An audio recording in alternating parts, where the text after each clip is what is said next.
আমাদের ব্যাচটা ছিল অনেক বড়, প্রায় 40 জন মতোই।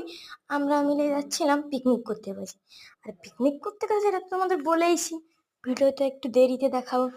আর দেখো, আমরা পিকনিক স্পটের প্রায় কাছাকাছি পৌঁছে গেছি। এবার তোমরা দেখে বুঝতে পারবে যে আমরা কোথায় যাচ্ছি। হ্যাঁ, পশ্চিমবঙ্গের সবচেয়ে সুন্দর সমুদ্র সৈকত ও জগন্নাথ ধাম দীঘাতেই আমরা এবারে ঘুরতে এসেছি। যেহেতু তোমরা সকলেই জানো, মমতা ব্যানার্জির উদ্যোগে দীঘাতেও তৈরি হয়েছে পুরীর মতোই একটা জগন্নাথ ধাম, পুরী মন্দির যাকে বলে।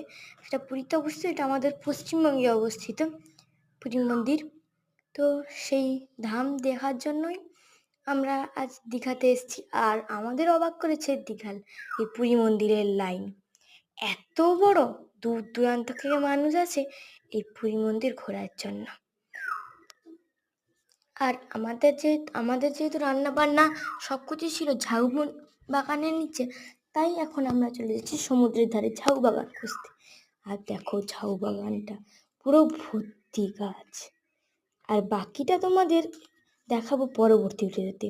দেখো, সমুদ্রের ধারে এসে যেহেতু গাড়িতে নামার ভিডিও করতে পারিনি, তাই একেবারে সমুদ্রের ধারেই চলে এসেছি ভিডিও করতে। আর আমার মা গপু ভাইকে নিয়ে দেখো দাঁড়িয়ে আছে, সমুদ্র দেখাচ্ছে। দেখে